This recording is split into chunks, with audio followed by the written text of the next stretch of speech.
Bismillahirrahmanirrahim. Assalamualaikum warahmatullahi wabarakatuh. Syukur alhamdulillah kita bertemu lagi di channel ini.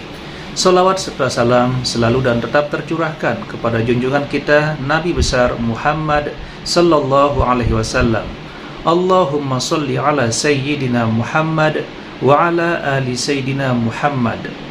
Doa dan harapan saya, semoga sahabat semua selalu diberikan kesehatan, dimudahkan segala urusannya, dan dilancarkan rezekinya. Amin ya rabbal alamin. Sahabat beriman yang dirahmati Allah, pada kesempatan yang berbahagia ini, saya mengajak sahabat semua untuk bernostalgia, mendengarkan tausiah yang sangat luar biasa dari guru kita, almarhum Kiai Haji Zainuddin MZ. Tentunya banyak sekali ilmu, hikmah, dan manfaat yang bisa kita jadikan pelajaran dalam kehidupan kita sehari-hari. Berikut ini mari kita simak bersama isi tausiah dari guru kita almarhum Kiai Haji Zainuddin MZ. Selamat mendengarkan. Kita lihat sajalah para petinggi kita sekarang bagaimana menyikapi hukum. Orang takut teriak maling sapi karena DE maling wedus. Tidak berani teriak ada maling sapi karena dia maling kambing. Yang lain maling ayam, dikumpulin ternyata maling semua.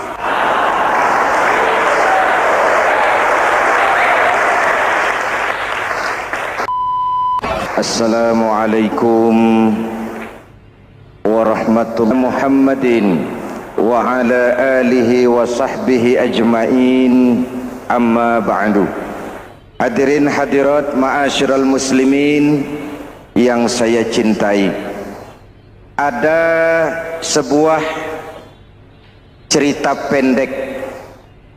Seorang pengendara sepeda motor ditangkap oleh Pak polisi, lalu diperiksa. Ini motor siapa? Pinjam Pak. Helm? Pinjam. SIM? Pinjam. Kata Pak polisi, tidak boleh begini. Marah yang naik sepeda motor. Pak polisi bagaimana? Kok tidak boleh? Yang punya saja bilang boleh.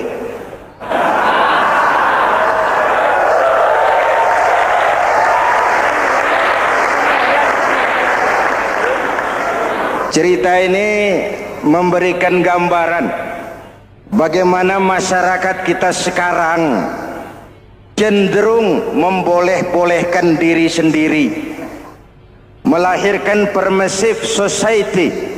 Masyarakat serba boleh dengan ukuran sakarepe dewe. Itu sebabnya agama diturunkan.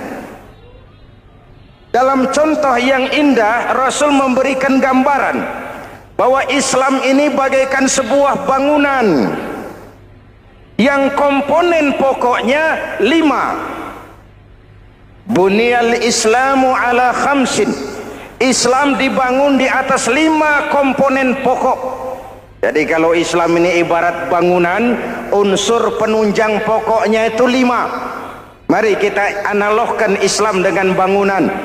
Kalau saudara akan membangun rumah, sebelum pasang tiang, pasang genteng, pasang jendela, apa yang lebih dulu dibangun? Fondasi. Kalau Islam ibarat bangunan, fondasinya adalah syahadatu an la ilaha illallah wa anna muhammadar rasulullah. Ini fondasi. Jikalau kuat fondasi, aman bangunan. Jikalau rapuh fondasi, lentur dan luntur bangunan. Maka kuat atau tidak kuatnya bangunan Islam kita bergantung kepada keyakinan dasar tadi, fondasi. Saya bersaksi tidak ada Tuhan selain Allah, artinya saya tidak akan menyembah kecuali hanya kepada Allah. Orang yang benar fondasinya beres sujudnya. Kalau saya yakin tidak ada Tuhan selain Allah, saya tidak akan minta rezeki kecuali hanya kepada Allah. Orang yang benar fondasinya, giat bekerjanya, jauh dari tipu menipu, jauh dari renten, jauh dari riba, jauh dari korupsi, jauh dari judi. Keyakinan memberikan warna terhadap bentuk kepribadian.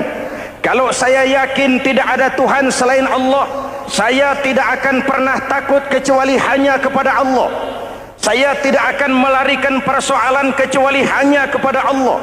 Saya tidak akan menggantungkan hidup kecuali hanya kepada Allah. Saya tidak akan minta tolong kecuali hanya kepada Allah. Meresap ke dalam jiwa. Untuk keyakinan seperti ini, orang-orang tua kita dahulu berlinang air mata, bersimbah darah, bahkan berkorban nyawa, melaksanakan hijrah untuk mempertahankan keyakinan. Ini intan paling mahal dan ini mutiara paling berharga. Zaman boleh berubah, tapi pondasi tidak boleh goyah. Masa boleh berganti, tapi pondasi jangan sampai mati. Karena iman kita hidup, untuk iman kita berjuang, dan dalam iman kita ingin kembali menghadap Allah Subhanahu. Masih ingat cerita tentang Bilal? Masih? Mengulang kaji saja. Bilal itu budak sahaya.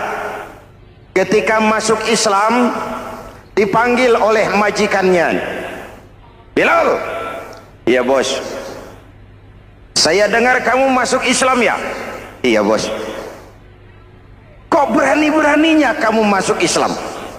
Memangnya kamu budak siapa Bilal? Iya budak bos. Bos. Kamu kerja sama siapa? Sama bos. Bos. Yang gaji kamu siapa? Ya bos.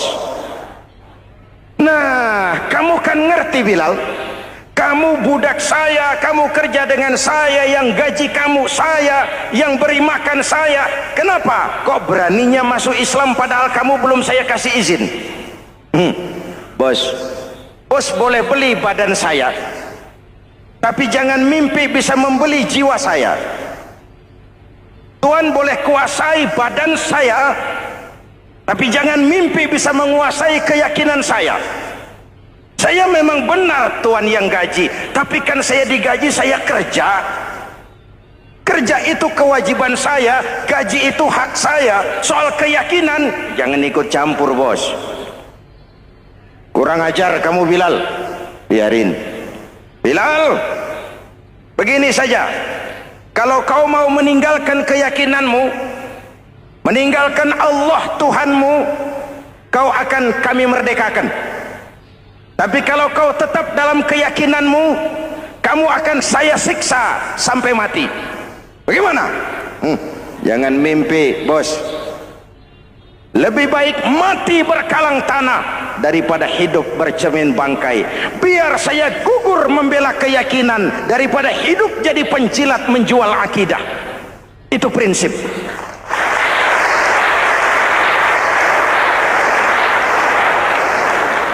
Gendeng kamu. Ayo siksa. Tangannya diikat, dihimpit dengan batu berat, dijemur dengan terik matahari padang pasir, terkelupas kulitnya, mengalir darah dari sekujur badannya, pecah bibirnya. Ayo Bilal, tetap bertuhan Allah dan kau akan mati di sini, atau kembali ke agama lama, kau jadi merdeka. Dari bibir yang pecah itu cuma keluar Allahu Ahad. Bilal budak badannya, merdeka jiwanya, maka namanya ditulis dengan tinta emas dalam sejarah. Kita zaman sekarang merdeka badan kita, tapi sering budak mental dan jiwa kita, maka sejarah tidak pernah mau mencatat kita.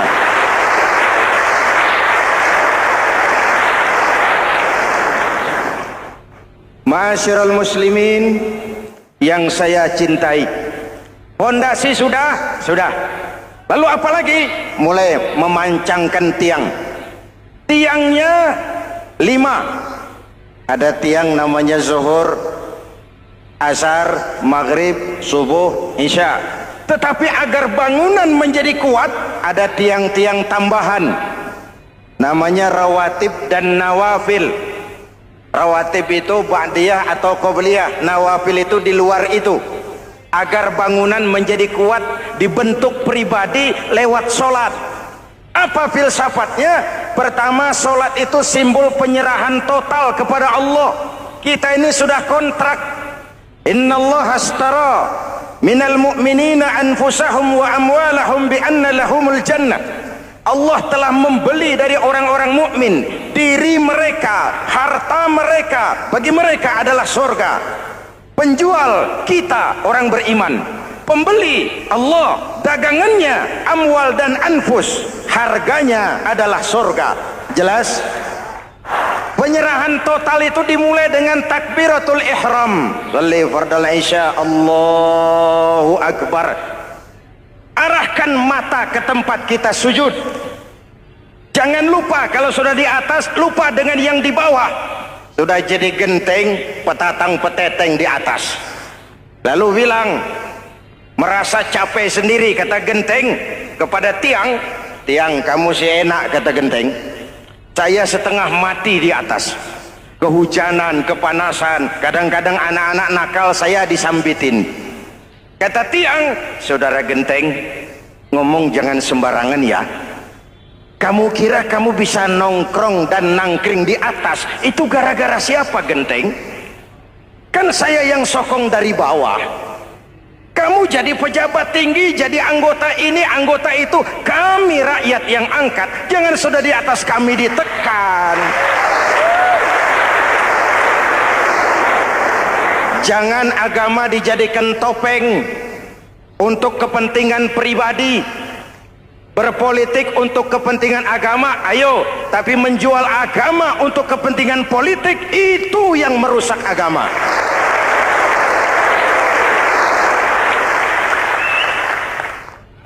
Ini kan kita lagi prihatin sedang meluncur kasus Bulog Gate 2. Innalillahi wa inna ilaihi raji'un. Kita lihat sajalah para petinggi kita sekarang bagaimana menyikapi hukum. Sebab saya dengar ada bargaining, orang takut teriak maling sapi karena DE maling wedus.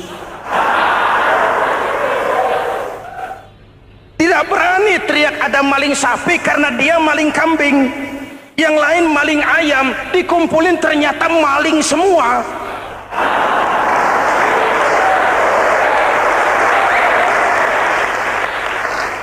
Hadirin yang saya hormati, ini melukai rasa keadilan.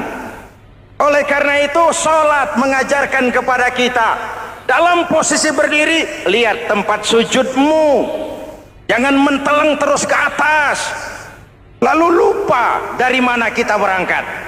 Itulah maknanya tawadhu, rendah hati, tidak melonjak angku dan sombong. Ada sebuah hadis Rasulullah bersabda, idza aradallahu biqaumin khairan, apabila Allah menginginkan kebaikan kepada satu bangsa, apabila Allah menginginkan kebaikan kepada satu kelompok rakyat, walla alaihim hulama'uhum, maka yang naik jadi pemimpin adalah orang-orang yang santun, orang-orang yang lemah lembut, bukan orang yang menggunakan kekerasan dan tiran, sedikit-sedikit main pecat. Itu terlambat lahir. Mestinya lahir di zaman Hitler, mestinya lahir di zaman Benito Mussolini, atau kalau mau lebih klasik lagi di zaman Fir'aun. Kalau Allah menginginkan kebaikan kepada satu masyarakat, satu bangsa, satu negara, naiklah orang-orang yang santun, yang ngayomi, yang menjadi solusi dan jalan keluar untuk kepentingan rakyatnya, mampu memberikan keteladanan. Saya tertarik dengan pidato Presiden Cina pada saat dilantik. Cina, Presiden Cina pasti tidak tahu Pancasila, pasti tidak kenal Islam, tapi pidato pelantikannya, berikan saya 100 peti mati, yang 99 akan saya pakai buat koruptor, yang satu akan saya pakai sendiri kalau kamu lihat saya tidak benar. luar biasa. Yang diperlukan sekarang ini keteladanan. Ulama'uhum, sikap ngayomi, mencari jalan keluar, bukan memamerkan kekuasaan, memamerkan kekuatan, arogansi, menghormati perbedaan. Itu ciri demokrasi. Lalu wa qada bainahum ulama'uhum, yang memutuskan hukum adalah pakarnya, ulamanya, mengambil keputusan secara profesional sehingga rakyat beroleh apa yang namanya kepastian hukum, merasa hidup terlindungi, aman dan nyaman. Lalu yang ketiga, wa ja'alal mala fi askhiyaihim, peredaran harta, pergerakan ekonomi berada di tangan orang-orang yang pemurah, yang tidak mau kaya sendiri, tidak mau senyum di atas penderitaan orang lain, menari di atas bangkai saudaranya. Hadirin yang saya hormati, ini cirinya. Tapi sebaliknya kata Nabi, wa idza aradallahu biqaumin syarran, apabila Allah menghendaki kejelekan, keburukan bagi satu bangsa, walla alaihim sufahauhum, yang naik jadi pemimpin orang-orang durjana, orang-orang kurang ajar, tapi dipoles dengan topeng yang bagus. Hei, hei, ini musim topeng. Musim apa? Topeng. Topeng itu apa perlunya? Menyembunyikan wajah asli. Sekarang ini Dracula berwajah Arjuna. Ini musim topeng. Kita rakyat harus hati-hati dan punya filter, mampu memilah dan memilih. Walla alaihim sufahauhum wa qada bainahum juhaluhum, yang memutuskan hukum, yang mengambil keputusan orang-orang bodoh. Wa ja'alal mala fi bukhalaihim, peredaran harta, peredaran ekonomi jatuh di tangan orang-orang yang bakhil, yang tidak punya konsep menciptakan kemakmuran yang merata bagi seluruh rakyat Indonesia.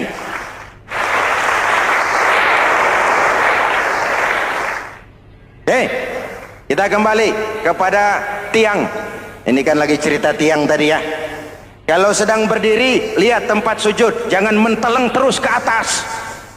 Terserang penyakit tamak bin rakus alias serakah. Nah, selesai. Anggota badan yang paling terhormat ini kepala. Ketika sujud, sama rendahnya dengan telapak kaki. Allahu Akbar, yang besar cuma Allah. Apa bedanya saya dengan saudara? Tidak ada, kecuali saya ngomong saudara dengerin. Kita sama-sama beribadah, sama-sama mencari nilai tambah di hadapan Allah. Apa saya lebih penting dari saudara? Belum tentu. Apa saya lebih hebat dari saudara? Belum tentu. Perasaan lebih penting, lebih hebat, lebih jago setan. Jelas? Ayo tundukkan kepala, dia sama rendahnya dengan telapak kaki kita. Yang besar cuma Allah. Allahu Akbar. Lalu diakhiri dengan menebarkan salam. Assalamualaikum warahmatullah. Assalamualaikum warahmatullah. Menebarkan salam, mewujudkan rasa aman, damai, bukan menimbulkan keresahan. Hadirin yang saya hormati, ini karakteristik kita. Selesai sholat, kembali ke masyarakat, ajaran salam diterjemahkan. Apa? Rasulullah sallallahu alaihi wasallam bersabda, "Ufsus salam, wasilul arham, wa at'imut ta'am, wa sallu bil laili wan nasu niyam, tadkhulul jannata bisalam." Pertama, ufsus salam, tebarkan salam. Tebarkan salam itu bukan cuma kalau ketemu orang, assalamualaikum, assalamualaikum. Ya, itu zahirnya. tetapi hidup di tengah masyarakat memberikan rasa aman, rasa damai, menjadi pengayom bagi lingkungan, menjadi rahmah bagi semesta. Dalam Islam jangankan manusia, binatang saja dilindungi kok. Betul? Betul? Coba kalau belajar istinja itu kan makruh buang air kecil di tanah yang berlubang. Kenapa? Pertama, melindungi binatang yang ada dalam lubang. Siapa tahu di lubang yang saudara kencingi ada semut sedang rapat. Membahas Bologet jilid 2. Apa dosanya lalu mati dikencingi? Ini namanya rahmatan lis semut. Binatang saja dilindungi.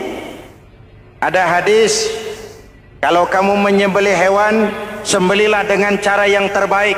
Jangan menyembelih ayam dengan pisau tumpul. Ini ajaran apa? Ajaran tentang peri kebinatangan. Rahmatan, memberikan rahmah, salam, keselamatan dan kedamaian kepada masyarakat lingkungan. Itu misi seorang muslim.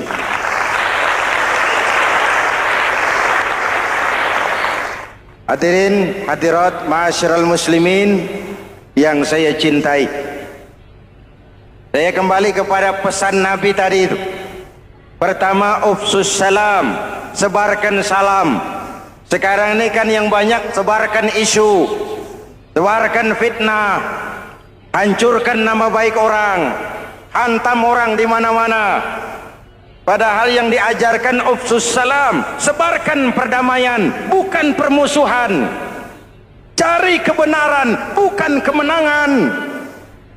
Lalu yang kedua, wasilul arham, sambungkan silaturahmi, tegakkan semangat kekeluargaan dan persaudaraan. Karena kita sudah diikat dengan tali akidah. Mari kita saling bertanya setelah lewat hari-hari yang dimana kita seperti saling berhadapan, seperti tercabut dari akar budaya kita sebagai bangsa. Semangat gotong royong, semangat kekeluargaan makin lentur dan luntur, dan perlu kita angkat kembali ke permukaan. Silul arham, sambungkan semangat silaturahmi. Wa at'imut ta'am, berikan makan orang-orang yang kelaparan.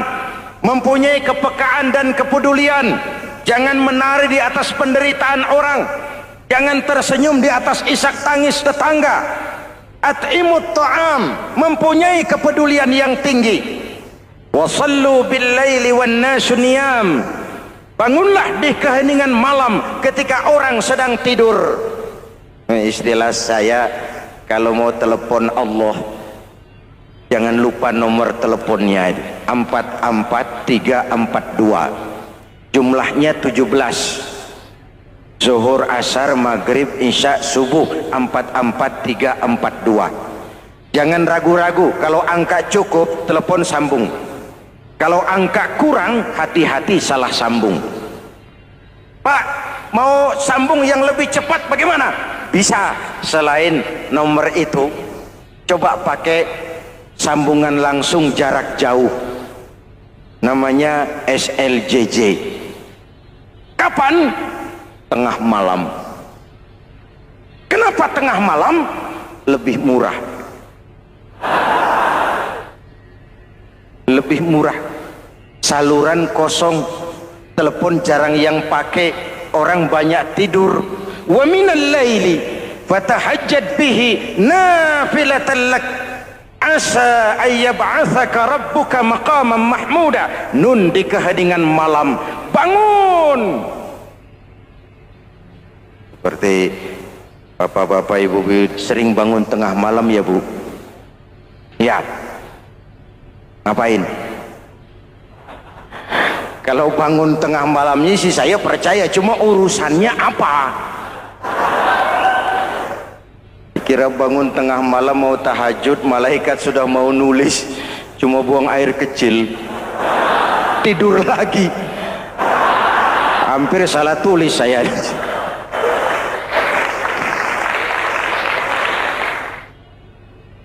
Baik, fondasi sudah Pak, tiang siap. Lalu apa lagi? Nah, rumah itu supaya ada batas perlu pagar, dinding, tembok. Yang jadi batas, dinding, tembok, puasa. Asyamu junnatun. Puasa adalah dinding, benteng yang menyelamatkan manusia jangan sampai menyentuh wilayah lain. Ada batas-batas dan norma yang diindahkan. Selesai, tembok, dinding, selesai. Pagar, selesai. Lah rumah itu supaya bersih kan harus ada kamar mandi, jendela, pintu yang fungsinya membersihkan zakat. Kalau dia zakatul mal, dia bersihkan harta kita. Kalau dia zakatul fitrah, dia bersihkan jiwa kita. Kalau dia zakatul tijarah, dia bersihkan bisnis kita. Kalau dia zakatul ma'adin, dia bersihkan barang tambang kita. Karena itu dalam kitab-kitab fikih dikatakan zakat itu adalah harta yang tu'khazu min aghniyaihim wa turaddu ila fuqaraihim. Bapak-bapak, ibu-ibu, saudara-saudara kaum muslimin rahimakumullah. Yang celakanya lagi, lahirlah budaya jilat menjilat, upeti dan lain sebagainya asal tujuan bisa tercapai. Sementara itu yang miskin ingin cepat menjadi kaya, sedang yang kaya ingin menjadi lebih kaya lagi. Kalau boleh tidak hanya sekedar dia saja yang kaya, anaknya harus kaya, cucunya tidak boleh miskin dan kere, bahkan cucu daripada cucunya pun harus jadi orang-orang kaya. Ini keinginan yang wajar. Setiap orang tua tentu tidak ingin meninggalkan anak cucunya dalam keadaan miskin dan terlunta-lunta. Yang tidak wajar kalau keinginan itu membuat orang lalu menghalalkan segala macam cara, menyalahgunakan fasilitas yang dimilikinya, apalagi kalau dia berada dalam satu posisi di mana seharusnya dia memberikan contoh dan keteladanan. Maka akibatnya timbullah krisis wibawa, yang dari krisis wibawa ini mengendorlah disiplin. Sesungguhnya orang lalai, orang tidak mau berdisiplin karena di mukanya, di matanya, dalam pandangannya tidak ada lagi orang yang dianggapnya berwibawa. Dan wibawa itu hilang oleh karena orang merasa tidak ada keteladanan yang patut dijadikan contoh dalam kehidupannya. Inilah sesuatu yang kurang dirasakan di zaman kita sekarang ini. Bukan kurangnya teori, bukan kurangnya segala macam kaedah dan dalil, tetapi yang kita rasakan sekarang ini kurangnya contoh dan keteladanan dari orang-orang yang seharusnya memberikan contoh dan keteladanan itu. Berangkat dari sejarah dan kehidupan Rasulullah sallallahu alaihi wasallam, keberhasilan yang beliau peroleh, salah satu dasar utamanya ialah satunya kata dan perbuatan. Tidak bermental ganda, tidak bermain minyak di atas air, tidak menggunting dalam lipatan.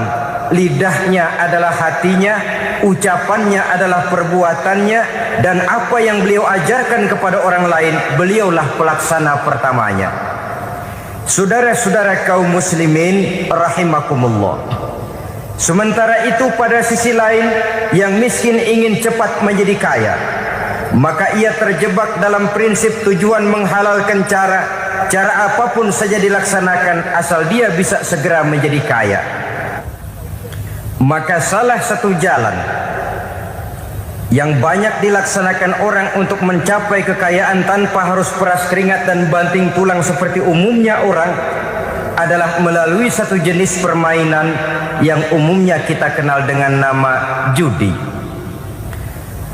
Ada dua bentuk dan pola daripada judi. Walaupun seiring dengan kemajuan ilmu pengetahuan dan teknologi canggih, peradaban manusia semakin tinggi, maka jenis macam judi yang dimainkan oleh manusia ikut-ikut menjadi canggih. Tetapi pada umumnya ada dua jenis macam judi itu. Pertama, ada judi yang dilakukan secara langsung, dalam arti seorang petaruh berhadapan dengan bandar atau orang berhadapan dengan orang. Dari judi yang dilaksanakan secara langsung ini, efek negatif yang segera bisa kita lihat dengan nyata. Pertama, timbulnya rasa dendam dan permusuhan.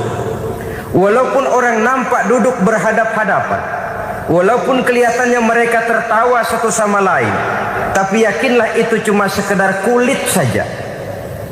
Pikiran yang ada dalam benak tiap-tiap orang yang terlibat dalam perjudian tidak lain ialah bagaimana saya bisa mengalahkan lawan main saya. Akibatnya tentu bisa kita pastikan akan timbullah dendam dan permusuhan bagi yang kalah, akan timbullah rasa sombong dan menganggap remeh orang lain bagi yang menang. Yang kedua, lalainya orang kepada apa yang menjadi tanggung jawab dan kewajibannya. Orang bisa lupa kepada anak dan istri. Kalau kepada anak dan istri saja sudah bisa lupa, apalagi kepada yang lain. Sebab anak dan istri memang merupakan bagian daripada kehidupan kita. Konon lagi saudara, konon lagi keluarga yang lain, anak istri saja bisa terlupakan oleh penyakit dan permainan yang bernama judi ini. Yang ketiga, hilangnya rasa sayang kepada harta. Harta yang didapatnya dengan peras keringat dan banting tulang. Mungkin pergi pagi dan pulang sore.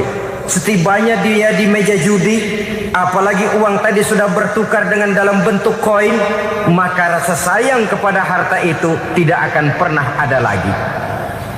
Tetapi saudara-saudara, bagaimanapun juga, judi dalam artian langsung semacam ini hanya melibatkan orang-orang tertentu. Artinya selektif.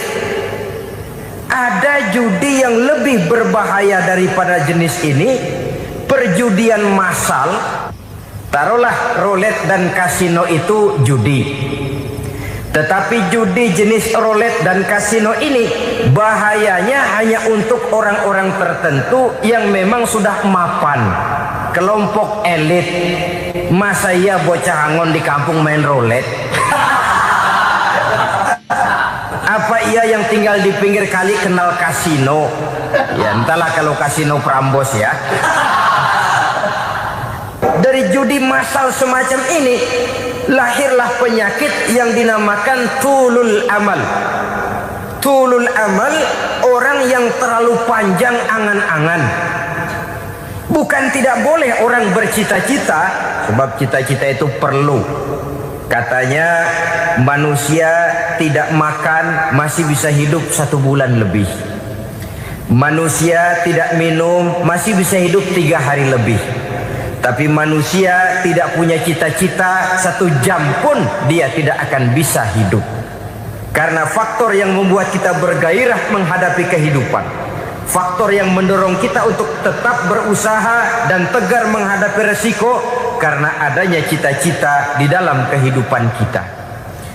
Tetapi cita-cita tanpa direalisir dengan usaha, cita-cita yang tidak berangkat dari kemampuan yang ada, pada akhirnya hanya akan merupakan cita-cita yang mengawang, tidak akan terwujud dalam kenyataan, dan akan membentuk manusia menjadi orang yang tulul amal, panjang angan-angan, terlalu muluk keinginan, tidak berangkat dari kemampuan dan kesanggupan yang ada pada dirinya sendiri. Maka penyakit inilah yang telah menghasilkan dan melahirkan penghayal-penghayal kelas berat, tukang-tukang ngelamun kelas tinggi yang hidup di angkasa luar. Dan sejarah belum pernah mencatat ada orang menjadi kaya karena judi, itu belum pernah. Saudara lihat saja orang kaya yang namanya Adnan Khashoggi, orang kaya yang namanya Henry Ford, orang kaya yang namanya Aristotle Onassis, orang kaya yang namanya David Rockefeller.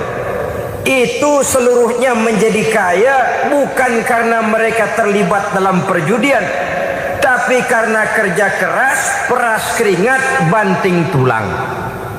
Dan itu dimulai sejak mereka masih remaja. Sehingga banyak orang besar yang mulai pekerjaannya dengan menjual koran. Artinya berangkat dari A. Banyak pengusaha mobil yang memulai pekerjaannya dari tukang cuci mobil. Tapi tapi lalu bertahap dan tegar menghadapi kenyataan, sehingga proses demi proses dia hadapi dengan tegar, dengan tabah, dengan sabar, dengan ulet, sampai kepada membuahkan hasil. Kita ingin pintas, kayaknya mau, usahanya tidak mau, senengnya mau, peras keringatnya tidak mau. Ini tentunya akan melahirkan kontradiksi di dalam kehidupan. Maka dari jenis perjudian massal semacam ini lahirlah penyakit tulul amal, panjang angan-angan, terlalu muluk cita-cita. Bayangkan saja kalau ini terjadi secara massal, menimpa nasib rakyat kita di pedesaan yang jauh dari keramaian. Tiap hari mereka didina-bobokkan oleh gambaran tentang akan diperolehnya uang dalam jumlah yang banyak dengan angka nol yang berentet. Tiap hari mereka melihat angka-angka itu. Mereka lambat laun akan terseret dalam arus tulul amal ini. Panjang angan-angan, muluk cita-cita, hanya dengan mengandalkan meja perjudian. Akibatnya timbul penyakit yang kedua, yang ketiga, yaitu malas berusaha. Orang kalau sudah terlalu asik berkhayal, menghitung bintang di langit, malas berusaha.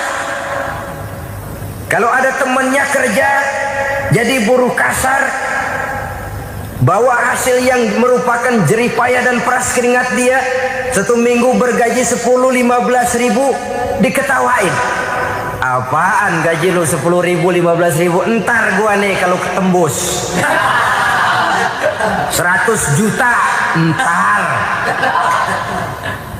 Yang 10 ribu dan 15 ribu keringat orang itu dihina, itu dicela. Tetapi dia selalu menghitung, entar nih gua. Entarnya wallahu a'lam. Saudara hadirin yang saya muliakan, timbullah sikap malas. Padahal di tengah negara sedang membangun di berbagai bidang kehidupan. Maka sifat malas ini merupakan musuh kita, baik mengejar kemiskinan, baik mengejar kebodohan dan keterbelakangan kita di sektor-sektor lainnya. Alangkah akan terganggunya roda pembangunan di negara kita ini jikalau sebagian besar rakyat dihinggapi oleh penyakit malas, yang malas ini dilatar belakangi oleh penyakit tulul amal, terlalu muluk angan-angan, yang angan-angan ini dinina-bobokkan oleh keinginan untuk mendapatkan untung yang besar tanpa peras keringat dan banting tulang. Sasaran yang lebih jauh, dan ini yang paling kita khawatirkan, hancurnya kubu-kubu pertahanan moral daripada bangsa kita. Kita sependapat bahwa lebih penting daripada membangun jembatan adalah membangun manusia yang membangun jembatan. Bahwa lebih penting daripada mengaspal jalan raya adalah membangun mental manusia yang melaksanakan pengaspalan itu. Dengan kata lain, membangun dan mempersiapkan manusia pembangunan. Tanpa itu, maka saya merasa khawatir kalau nanti kita tidak akan sampai kepada target yang kita harapkan oleh karena kandas di tengah jalan. Saudara-saudara kaum muslimin rahimakumullah, Islam sebagai agama yang mengajarkan manusia untuk berusaha dan mengeluarkan segala kemampuan untuk melaksanakan segala usahanya itu, sangat membenci sifat malas, sangat membenci sifat tulul amal atau panjang angan-angan. Dan oleh karena judi melahirkan dua sifat itu, Islam sangat menganjurkan pengikutnya untuk menjauhi segala macam jenis perjudian, baik yang terang-terangan maupun yang dilakukan secara samar-samar, tidak ketara, judi canggih sesuai dengan canggihnya teknologi daripada manusia itu sendiri. Ini adalah penyakit yang meracuni masyarakat manusia dari sejak berpribadi, bertetangga, berumah tangga, sampai kepada berbangsa dan bernegara. Dan kasus-kasus yang timbul sudah cukup banyak, yang tidak mungkin lagi kita katakan hanya sekedar bersifat kasuistis, bersifat kasus-kasus kecil saja. Sebelum riaknya naik ke permukaan, marilah kita membuat benteng untuk masing-masing pribadi muslim memelihara dan menjaga diri, jangan terseret dalam permainan yang bernama judi, apapun bentuknya, bagaimanapun cara dan ragamnya. Karena jelas bahayanya lebih besar daripada manfaatnya. Taruhlah kita barangkali kemarin-marin hanyut dalam arus perjudian, tetapi hendaknya kita bisa mengambil pelajaran bahwa seorang mukmin adalah seorang yang apabila dia melakukan kesalahan, dia segera sadar, dijadikannya pelajaran untuk tidak diulanginya lagi pada masa-masa yang akan datang. Dengan sikap semacam itu, kita tidak lagi akan mengulangi kesalahan-kesalahan lama, dan grafik kehidupan kita dari hari ke hari akan makin menunjukkan hal-hal yang baik dan positif adanya. Saudara-saudara kaum muslimin rahimakumullah, kalau ABRI masuk desa, rakyat beruntung. Kalau jaksa masuk desa, rakyat bahagia. Kalau koran masuk desa, rakyat ikut jadi cerdas. Tapi kalau judi masuk desa, rakyat kiamat. Pembangunan akan terbengkalai, roda perekonomian akan lesu. Karena mestinya orang membelanjakan uang untuk sesuatu yang dia perlukan, akhirnya dia belanjakan untuk sesuatu yang dia tidak perlukan, karena gambaran, khayalan akan mendapat keuntungan yang jauh lebih besar lagi. Padahal istilah orang-orang tua kita dulu, lebih baik makan singkong betulan daripada makan roti ngimpi. Artinya uang yang 1.000-2.000 rupiah itu lebih baik dibelikan beras, dimasak, makan bersama anak dan istri, terasa nikmat dan halalnya, ketimbang beli kertas lalu ngelamun, menghayal, menghitung yang bukan-bukan. Itu kertas dibolak madep ulon, dibolak madep mudik, diputar sana, diputar sini, akhirnya palanya ikut muter. Kira-kira apa yang cocok? Masih belum puas kertas dilihat, orang gila ditanyain. Sudah tahu waras, orang gila yang ditanya. Masih belum puas nanya orang gila, tidur di kuburan. Allahu Akbar. Padahal di rumahnya tempat tidurnya empuk, anget, nggak ada nyamuk. Kuburan, tidur di kuburan. Dampak-dampak negatif yang semacam ini pada gilirannya mau atau tidak mau akan menyeberang kepada garis akidah, membahayakan dan mengancam nilai-nilai tauhid yang kita miliki. Sudah kertas dibolak-balik, tidak puas, orang gila ditanya. Orang gila ditanya belum maram, tidur di kuburan. Barangkali ada bisikan. Saudara hadirin yang saya muliakan, memang walaupun wahyu sudah berhenti, tapi Allah masih memberikan ilham kepada hamba-hambanya yang dikehendakinya. Tetapi ilham itu bentuknya positif. Kalau saudara pagi-pagi berniat, tahu-tahu datang pikiran nanti malam mau ngaji, itu namanya ilham. Kalau saudara sedang merenung, tahu-tahu datang pikiran, saya mau sedekah, itu namanya ilham, bentuknya positif. Tapi kalau ngelamun, tahu-tahu datang pikiran nomor sekian sekian sekian pasang, itu bukan ilham, itu belis. Saudara hadirin yang saya muliakan, tidak puas tidur di kuburan, cari yang lebih paten lagi, dukun ditanya. Nah, saya ingin menuduhkan persoalan. Apa tidak boleh orang ziarah kubur? Apa tidak boleh orang pergi ke dukun? Ini dalam kaitannya dengan judi, karena ini penyakit yang sudah merajalela, mewabah di kalangan masyarakat kita di lapisan yang bawah ini. Saudara hadirin yang saya muliakan, ziarah kubur bukan saja boleh, malah dianjurkan oleh Nabi. Tetapi ziarah kubur yang dianjurkan oleh Nabi itu dengan tujuan pertama, agar orang ingat kepada mati. Kafa bil mauti wa'izah, kata Nabi. Cukup dengan mengingat mati menjadi pelajaran bagi kamu semua. Maka etikanya diajarkan, kalau saudara ziarah kubur sampai di depan pintu kubur itu kan, Assalamualaikum ya ahlal kubur wa inna insyaallahu bikum lahikun. Kami satu saat insya Allah pasti akan menyusul kamu. Kalau kamu sekarang berbaring di sini, satu saat kami akan berbaring di sini. Ziarah kubur mengingatkan orang kepada mati.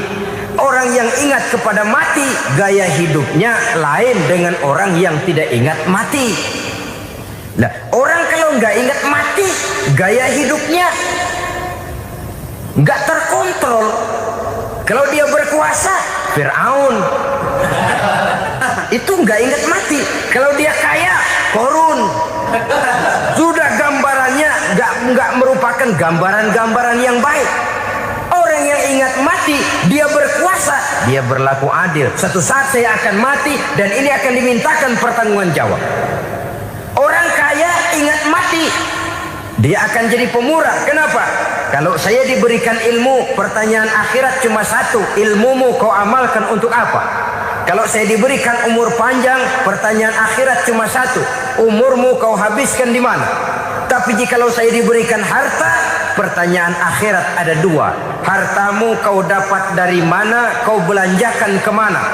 Depannya ditanya, belakangnya ditanya. Dapat dari mana, dibelanjain kemana? Sebab dua-duanya berkaitan dengan kegiatan. Kadang-kadang dapatnya dari jalan yang baik, tapi keluarnya ke tempat yang tidak baik, itu pun tidak betul. Atau dapatnya dari yang tidak baik, tapi dibelanjakan untuk yang baik, itu pun tidak bisa diterima. Oleh karenanya, dengan mengingat mati, gaya hidup seseorang jadi terkontrol karenanya. Yang kedua, dianjurkan kita untuk berziarah kubur itu mendoakan orang-orang yang sudah meninggal. Mal mayyitu fi qabrihi illa kal gharikil mutaghawis, kata Nabi. Orang yang sudah meninggal itu di alam barzakhnya adalah seperti orang yang tenggelam di lautan, menunggu doa dari keluarganya yang masih hidup. Apakah itu anaknya, kemenakannya, cucunya, dan lain sebagainya. Adapun yang kalau kita ziarahi itu kuburnya orang-orang yang kita tahu merupakan orang soleh, orang yang berjiwa bersih, yang kita kenal ketakwaannya kepada Allah Subhanahu wa ta'ala, tidak ada salahnya kita bertabarruk, asal jangan dengan satu keyakinan bahwa dia secara mandiri bisa mendoakan kita. Dia hanya bisa melakukan itu hanya dengan izin Allah. Nah, umumnya orang kalau sudah ziarah ke kubur-kubur keramat itu, Allahnya kelupaan. Itu yang dikhawatirkan merusak dan mengganggu akidah. Sehingga di awal-awal perkembangan Islam, Nabi pernah melarang orang ziarah kubur itu.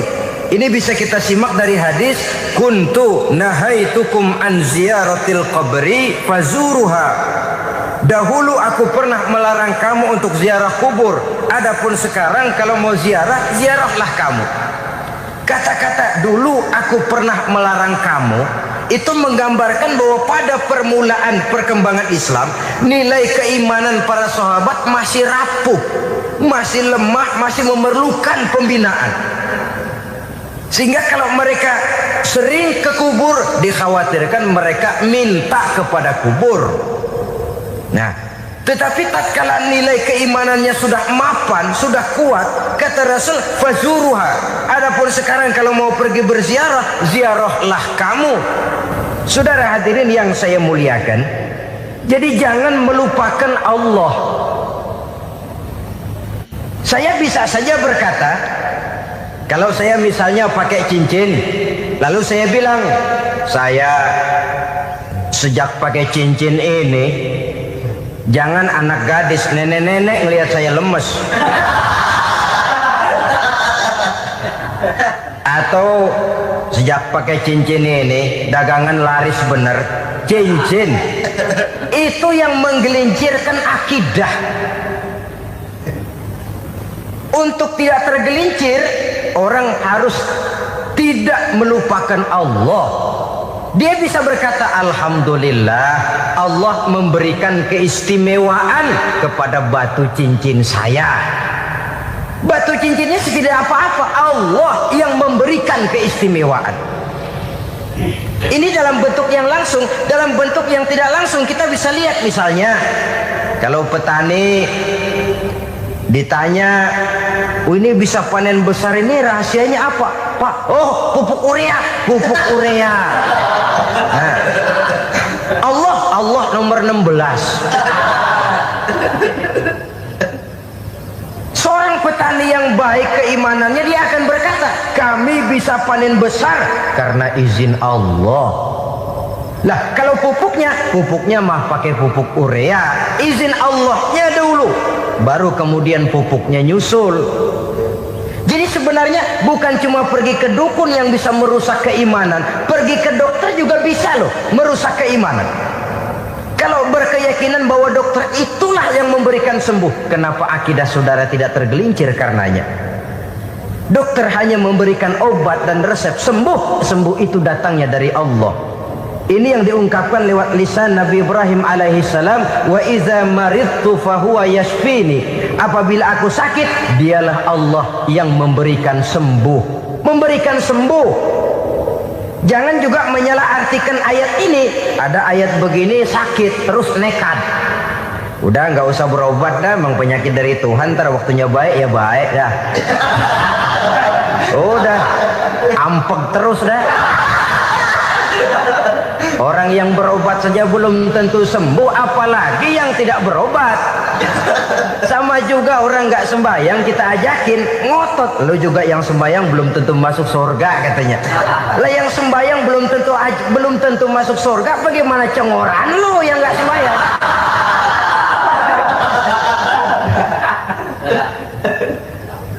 Saudara hadirin yang saya muliakan, kaum muslimin yang berbahagia. Jadi dengan demikian, maka jangan menghilangkan Allah. Kita, ajaran pokok dalam Islam adalah ajaran tentang tauhid. Nah, tauhid ini menyangkut mengesahkan Allah, baik di dalam zatnya, baik di dalam sifatnya, baik di dalam perbuatannya, baik di dalam beribadah kepadanya.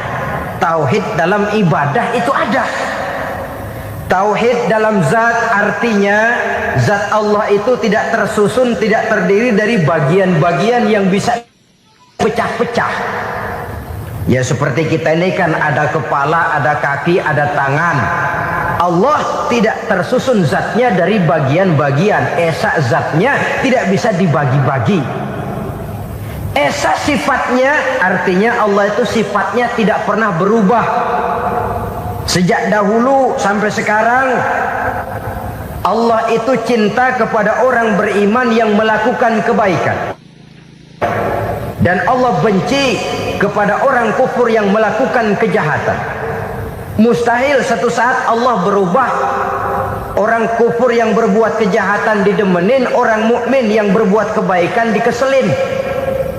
Misalnya tahun 2000 Tuhan giliran jengkel sama orang mukmin. Itu mustahil, dia esa di dalam sifatnya. Lain dengan sifat kita manusia. Sifat kita ini kan relatif. Ada saatnya kita senang, lain saat yang kita senang betul kita caci maki. Hari ini kita caci maki, besok kita puji. Lihat teman kaya, habis kita omongin, boleh jadi dia kaya, kenapa? Dukunnya 36. Begitu kita habis caci maki begitu, dia datang ngasih duit sama kita, cacian itu bisa berubah menjadi pujian. Lu ya emang bukan main dah. Sifat kita itu relatif, bisa terpengaruh oleh situasi dan kondisi. Saudara hadirin yang saya hormati, kaum muslimin yang berbahagia, Allah juga esa di dalam perbuatannya. Artinya di dalam menciptakan apapun yang akan diciptakan oleh Allah, di dalam melakukan apapun yang akan dilakukan oleh Allah, tidak terikat kepada faktor lain, tidak memerlukan bantuan lain. Dia adalah mutlak. Nah, kemudian kita mengesahkan Allah dalam zatnya, mengesahkan Allah dalam sifatnya, mengesahkan Allah dalam perbuatannya. Belum tentu berarti kita mengesahkan Allah dalam ibadahnya. Sebab banyak orang yang yakin betul Allah itu esa, teguh dengan pendiriannya. Tuhan lu siapa? Allah. Allah bagaimana? Esa. Bagaimana kalau dua? Kagak. Tiga? Enggak.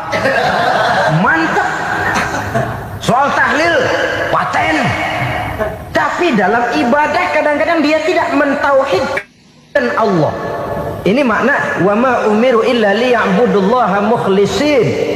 Kami tidak memerintahkan kepadamu kecuali untuk beribadah kepadaku, kata Allah, dengan ikhlas.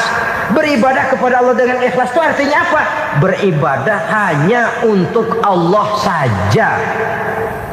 Nah, kalau hanya untuk Allah saja, lalu kita minta berdoa di depan kuburan orang yang soleh, apa syirik? Tidak syirik. Kalau kita berkeyakinan bahwa orang tempat kita memanjatkan doa itu hanya bisa mendoakan kita dengan izin Allah. Dia sendiri tidak punya kekuasaan apa-apa.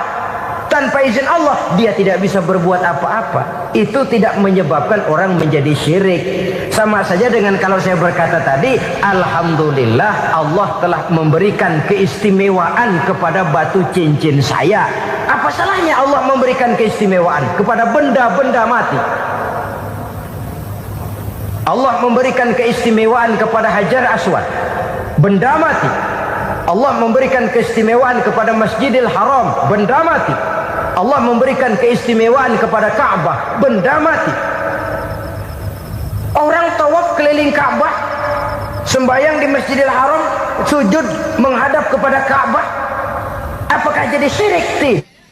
Tidak. Kita menyembah Ka'bahnya, kita menyembah yang punya Ka'bah itu. Nah, di sini kita lihat bahwa fungsi Ka'bah hanya merupakan wasilah. Tapi kalau Allahnya kita hilangkan, jadilah kita penyembah batu. Hanya saja batu itu berbentuk 4 bernama Ka'bah. Sa'i, orang yang melaksanakan haji, lari-lari antara Safa dan Marwah, amalan apa itu? Seakan-akan kita menghormati bukit-bukit, gunung-gunung. Tapi bukan itu yang kita tuju dalam pelaksanaan sa'i itu. Yang kita tuju adalah ini perintah Allah. Allahnya yang diutamakan. Maka hal semacam ini tidak menyebabkan orang menjadi syirik dan tergelincir dari tauhid. Tapi kalau ziarah kubur dengan niat cari buntutan, nomor yang cocok, ini niatnya saja sudah salah. Nah, kalau berangkat dengan niat yang salah, sampai di sana saya yakin, seyakin-yakinnya amalannya pasti salah. Lah, kubur yang diziarahin bukan kubur orang soleh. Ya mana ada orang soleh ngasih kode buntut. Ada juga orang salah. Orang soleh itu kadang-kadang dia nggak tahu kuburan siapa, nongkrong aja di situ. Memang sulit, saudara-saudara. Mental ya, namanya mental. Kalau memang mental sudah mental judi, apa saja bisa dijudiin. Jadi orang nggak perlu sebenarnya pemerintah terlalu gini, nggak usah. Kembali saja kepada mental. Kalau mental memang sudah mental judi, apaan aja bisa dijudiin. Pulang tengah malam nabrak babi, babi yang keluar nih.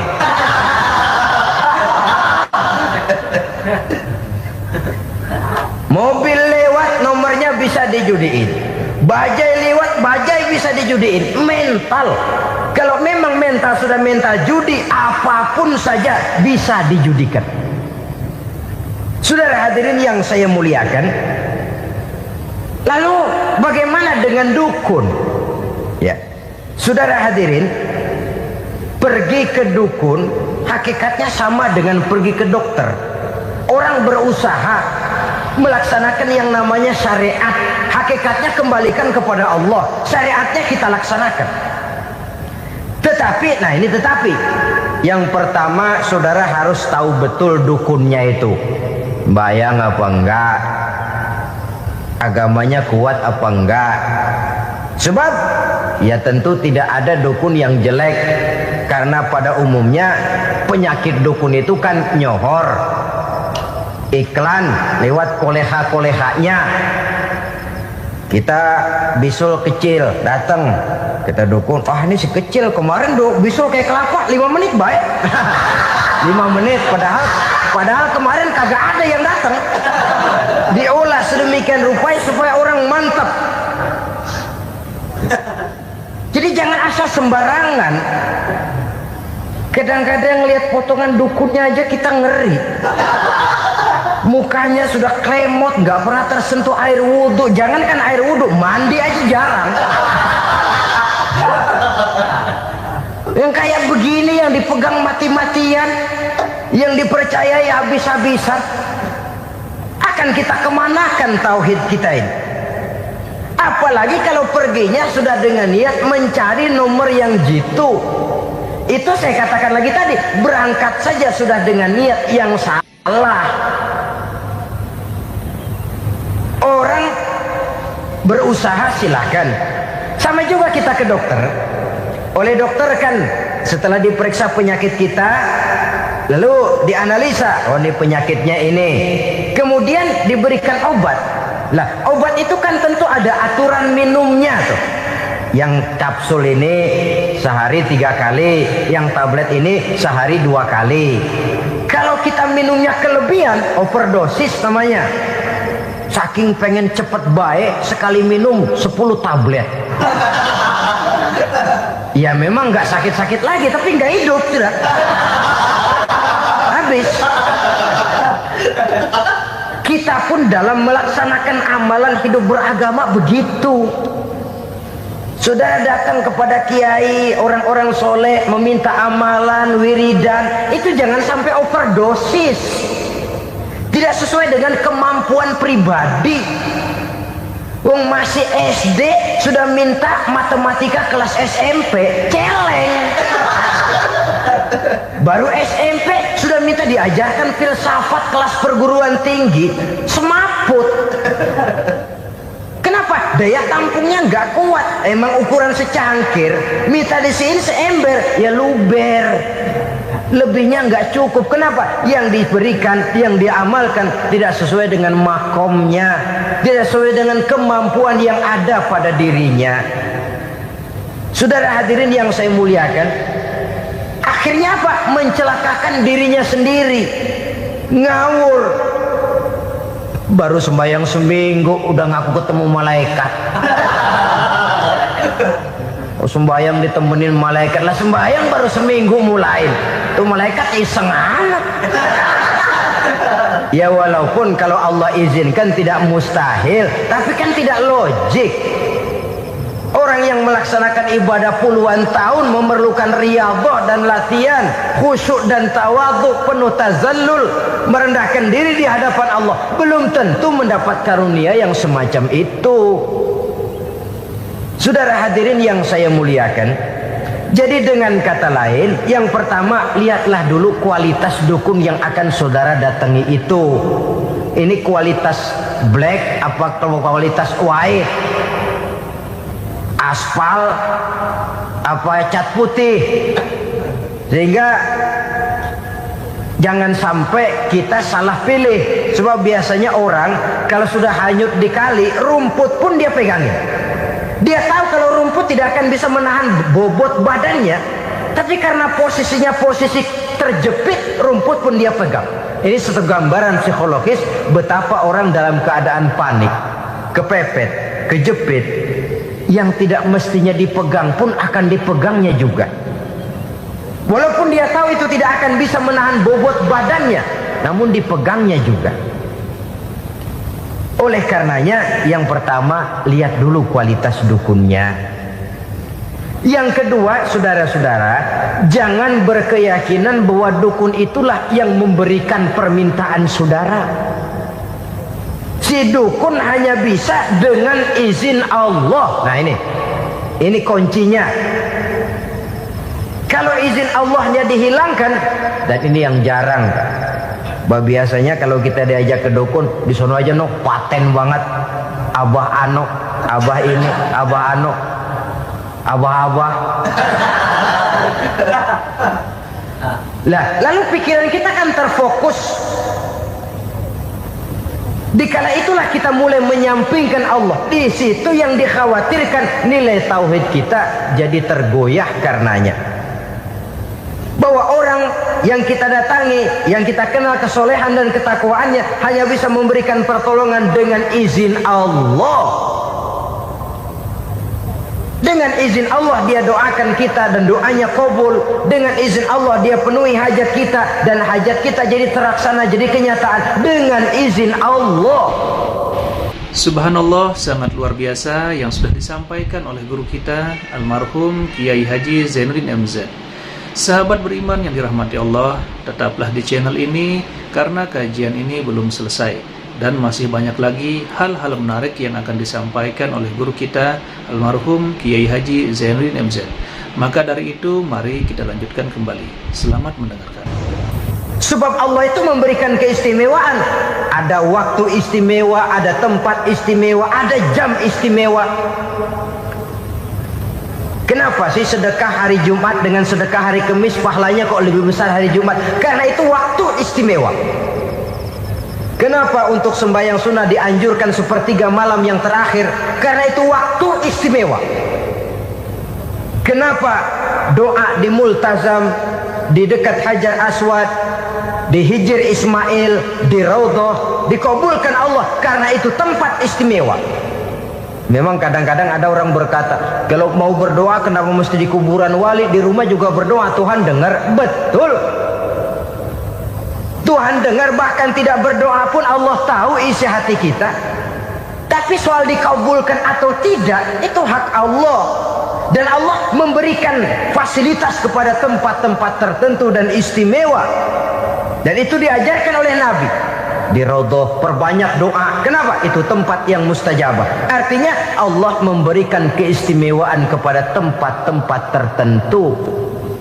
Dalam konteksnya dengan ini, makom para aulia, para wali, para ulama soleh, tidak ada salahnya kita berdoa di sana, bertawassul, bukan meminta kepada si kiai, bukan meminta kepada si ulama, bukan meminta kepada si wali, meminta kepada Allah melalui tempat yang orangnya kita yakin dekat dengan Allah.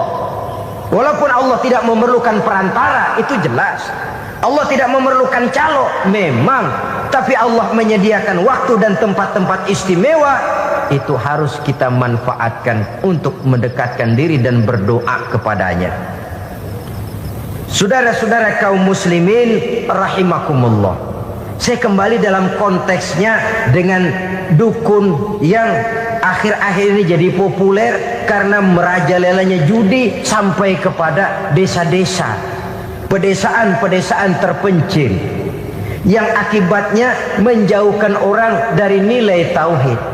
Padahal benar kalau orang berkata kadzabal munajjimun walau sodaku, tukang-tukang ramal itu bohong walaupun benar. Kalaupun betul, kebetulan. Itu maksudnya bohong walaupun betul, betulnya betul kebetulan. Maka para remaja itu biasanya gemar kepada membaca bintang Anda minggu ini, kan begitu toh? Nah, apa Aries, apa Virgo, apa Leo dan sebagainya, dan itu memang menarik untuk dibaca. Rezeki sebelah kulon, asmara anget. Saudara hadirin, hal yang semacam ini boleh saja untuk dibaca, tapi tidak untuk diyakini kebenarannya. Boleh saja untuk dibaca, tapi tidak untuk diyakini kebenarannya. Karena meyakini kebenarannya sama saja dengan mendahului Allah. Dan itu bisa menggelincirkan nilai-nilai tauhid kita. Tauhid dalam ibadah saya katakan tadi, menyembah hanya kepada Allah, bermohon hanya kepada Allah dengan menggunakan fasilitas-fasilitas yang disediakan oleh Allah, baik berupa waktu maupun tempat-tempat tertentu dan orang-orang ya. Kalau waktu dan tempat saja ada yang diberikan keistimewaan oleh Allah, padahal tempat itu benda mati, apalagi manusia yang merupakan makhluk hidup. Saudara hadirin yang saya muliakan, saudara-saudara kaum muslimin yang berbahagia, sehingga dengan demikian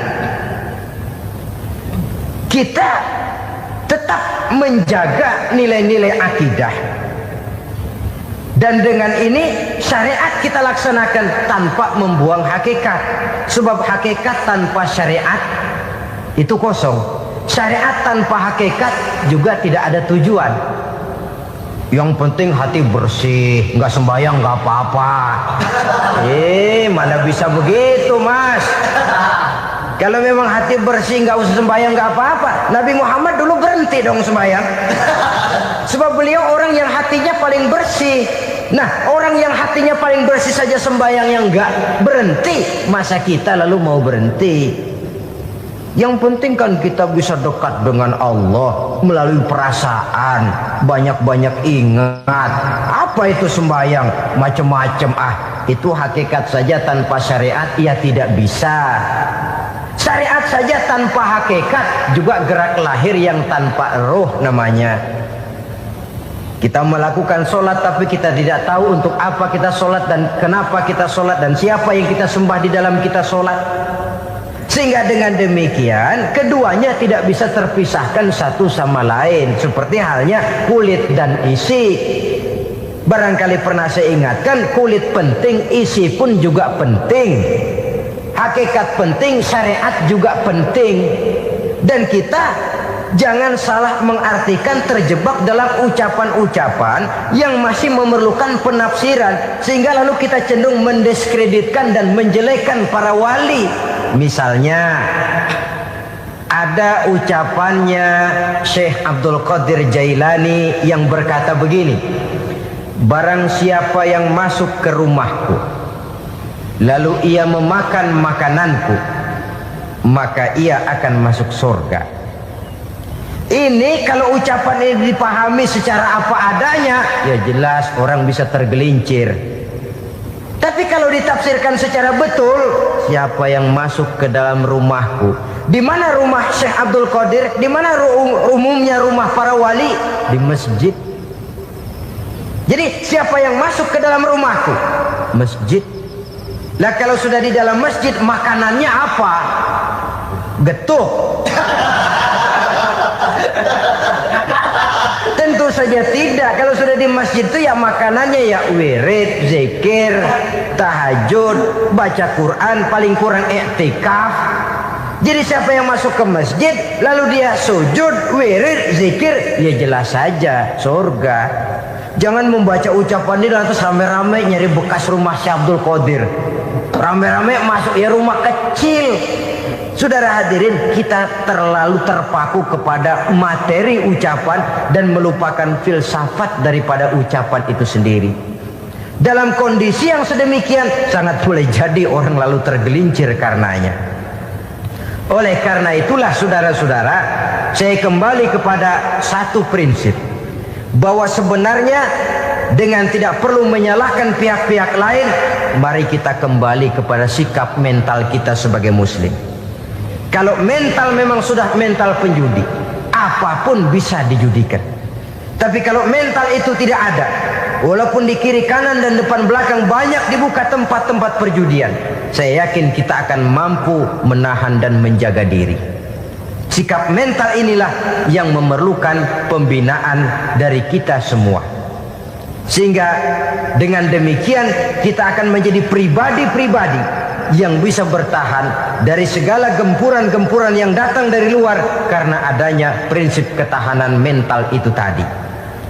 Sekali lagi saya ingatkan bahwa judi selamanya tidak akan pernah mendatangkan kebahagiaan. Judi tidak akan membuat orang menjadi kaya.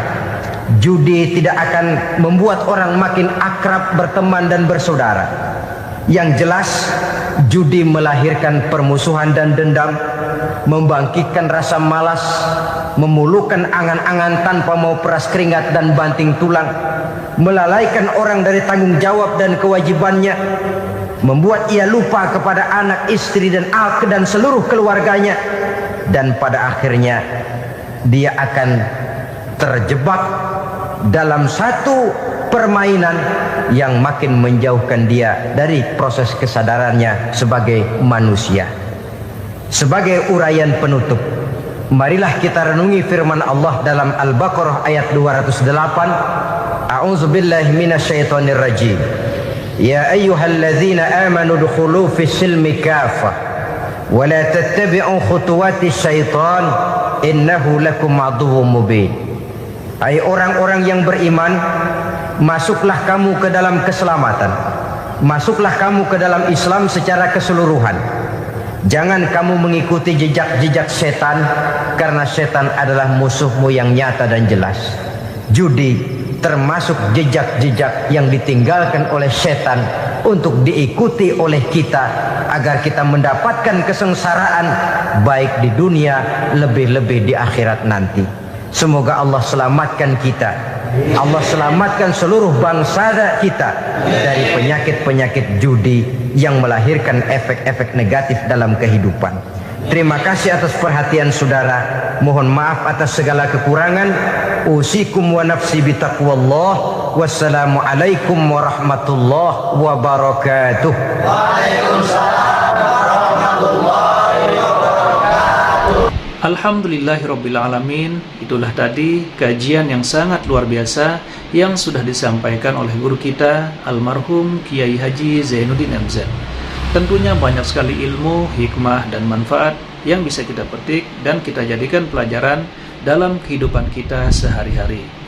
Sahabat beriman yang dimuliakan Allah, mari kita doakan guru kita, semoga beliau diampuni segala dosa-dosanya dan dilapangkan kuburnya. Amin, amin, ya Rabbal Alamin. Dan buat sahabat semua yang sudah setia menonton kajian ini sampai selesai, saya ucapkan terima kasih banyak. Semoga Allah Subhanahu wa Ta'ala senantiasa selalu melimpahkan rahmat dan karunia-Nya kepada sahabat semua. Selalu diberikan kesehatan, dimudahkan segala urusannya, dan dilancarkan rezekinya. Amin, amin, ya Rabbal Alamin. Sahabat beriman yang dimuliakan Allah, demikian yang dapat saya bagikan. Kurang lebihnya mohon maaf. Sampai bertemu lagi di kajian-kajian berikutnya. Wabillahi taufik wal hidayah, waridha wal inayah. Wassalamualaikum warahmatullahi wabarakatuh. Setelah kita mendengarkan bersama tausiah yang sangat bermakna yang disampaikan oleh guru kita Al-Maghfurullah Kiai Haji Zainuddin MZ, sekarang mari kita lanjutkan aktivitas kita masing-masing. Semoga Allah Subhanahu wa Ta'ala senantiasa selalu memberikan kemudahan dan kelancaran buat sahabat semua. Amin ya Rabbal Alamin. Sampai bertemu lagi di kajian-kajian berikutnya.